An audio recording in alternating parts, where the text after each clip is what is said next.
Howdy, Paul. Hey, Jim. Hi. How are you today? I'm tolerable. Say that Hey, word again. huh? I'm tolerable. Tolerable. Yeah, I thought that was something that you said. I just wanted to make sure I heard it yeah, correctly. yeah. Yeah, that's not bad. I'm tolerating it. All right. Well, I like you already. I'm tolerable also. All Good. right. Here we go. All right. Maybe. Maybe. All right. Hi, Paul Slack. It's Good News Planet. I'm here speaking with Jim Mars. Hey, Jim. How you been? Well, I'm pretty tolerable today. I love when you say that. That's pretty wild.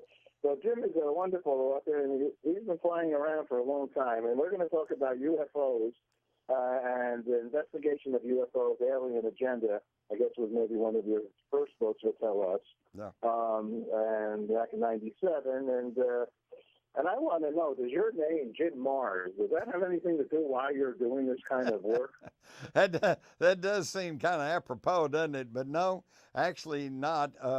I signed up to be a journalist way back there at the university and got a degree in journalism and worked for various Texas newspapers. But I just got a little bit bored with the usual government corruption, conspiracy, crime stories, automobile crashes and stuff. And so I began to look out to see what other things were going on this planet. And there's lots of stuff that we're not being told about. There's ancient artifacts. There's ancient narratives.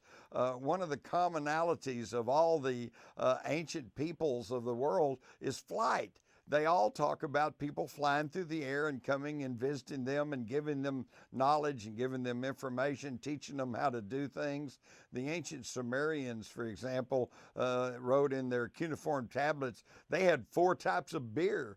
Well, how does somebody figure out how to make beer? They said that these people that came from the sky taught them how to make beer. So see, aliens might not be all bad. No, I think it's good. That's good. I wish I was there. Yeah, exactly. In fact, right now, see, I'm real excited to see that L. Ron Hubbard's book, Battlefield Earth, is being reissued because that's a real interesting, rollicking science fiction story. And yet, I think it's pretty apropos for today. Because what's interesting is that the aliens in Battlefield Earth, they didn't come here just to destroy us and blow up everything, kind of like in the movie Independence Day. They came from the Intergalactic Mining Corporation to come and strip the minerals from this planet. And oh yeah, those pesky humans kind of get in the way. And if you think that sounds far-fetched, I think Hubbard's really trying to tell us something, because if you think about the Europeans that came to the North American continent, that's kind of the same thing that happened there, right? Yep. You got something going there. So, do aliens life exist?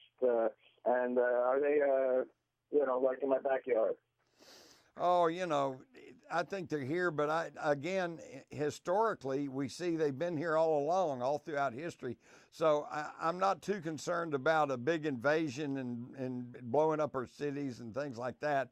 But I think also I have to agree with Stephen Hawking, who was kind of warning that maybe we better be a little bit cautious about, meeting people not from this planet, because you really never know whether they're good, they're bad.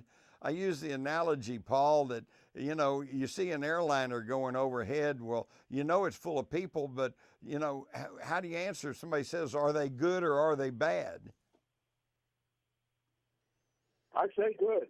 I'm the good news broadcaster. There you go. Then see, all right, great. Then in your mind, they're good, and that's fine. But and hopefully they are good. But my idea is, and my philosophy is, I think you need to extend the hand of friendship, but keep your other hand on your wallet.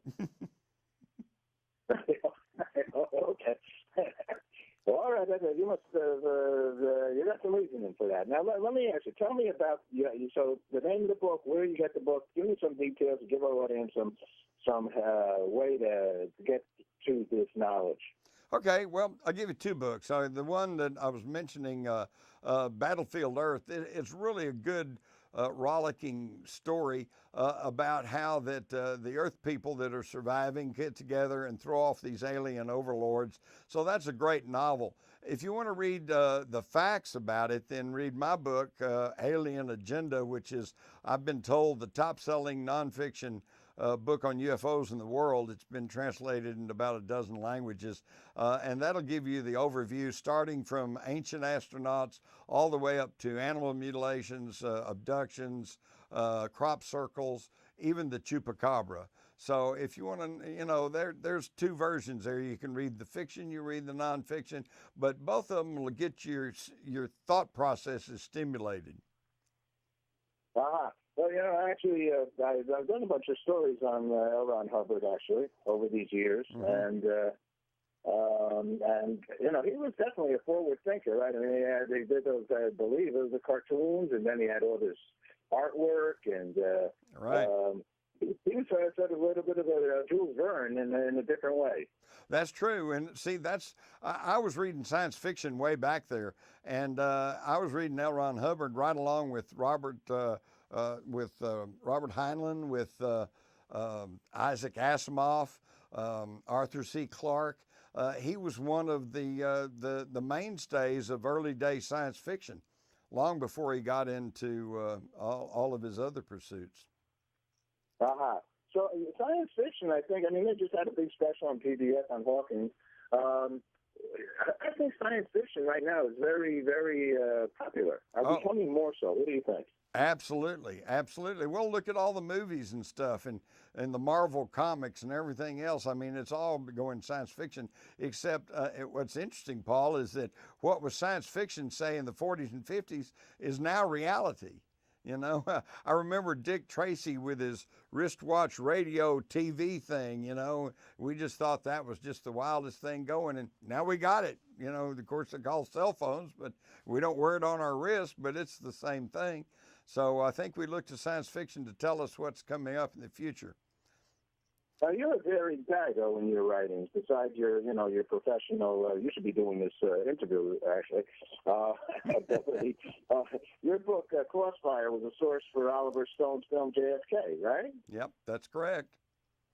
And I was very gratified about that because, I was fully prepared to repudiate that film if I thought it did not come to the same conclusions that I had come to after so many years of research and study. But you have to understand, Paul, that he didn't just take my book and run with it. He had his own investigative staff headed by a very sharp lady named Jane Rusconi, and they backtracked on my book. They looked at the same documents. They even interviewed some of the same people, and interestingly enough, they came to the same conclusion. Where did your inquisitive? Well, think back, way back, the little boy time. What made you an inquisitive soul? I don't know. I guess I'm just always, I was always getting into things as a kid. And then I think the main thing, Paul, is that I've been an avid reader. And by the time I was in even the 6th and 7th grade, I had read what would be considered the classic books, Huckleberry Finn, Tom Sawyer, Tale of Two Cities, Dickens, Mark Twain. I'd read all of that. And that's why in say by the mid-50s, I had already read all the classical stuff, even Kipling. And so I moved into what was then science fiction, although this was before they actually called it science fiction.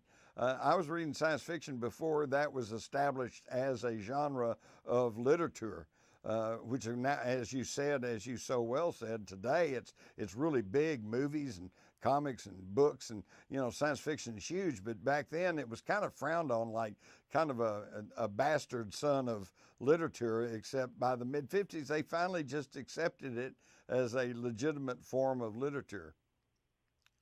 Well, it's all good. I think that Epcot Center's mascot is Figment of your imagination. It's so cool. It's really cool. Jim, where does somebody find you on the internet? Do you have a website? Yeah, oddly enough, it's jimmars.com. That's JIMMARRS.com. And like I said, if you want to read the facts, read my book, An Agenda. If you want to read a great science fiction novel, read Battlefield Earth. Let me ask you two last quick questions. Thank you so much for speaking with us and sharing. What's good news for you, Jim? What's good news for me? Yeah, in any aspect of your life. Oh, well, I'll tell you what's good news for me is the fact that we are beginning to shed the establishment, okay? Normally we would think in this election year we would have Hillary Clinton versus, maybe Marco Rubio or Ted Cruz. And instead, we're seeing people on the left wanting to go for Bernie Sanders. We're seeing people on the right wanting to go for Donald Trump. And so the key thing there is that they're eschewing conventional politics and conventional ways of doing things. And maybe we'll start waking up and getting our smarts together and go into a more progressive and happy and peaceful future. Last question, because we're very involved with the International Day of Peace, which is September 21st. And I've asked many people, what does peace mean to them? So, Jim Marrs, what does peace mean to you? Well, peace means to me, it's real simple, that that we all agree to disagree, but we disagree without being disagreeable. That may sound like that may sound like a bumper sticker, but it's really true. Could you say that one more time? I love that one. Okay, all right. We must all agree to disagree, but without being disagreeable. All right, Jim Marrs, you're a good man. Thanks. It's a pleasure. You come to New York. Let's hang out and find those beers that those guys were creating. Now you're talking, Paul. I look forward to it. All right, take care. Bye-bye. Thanks. Adios.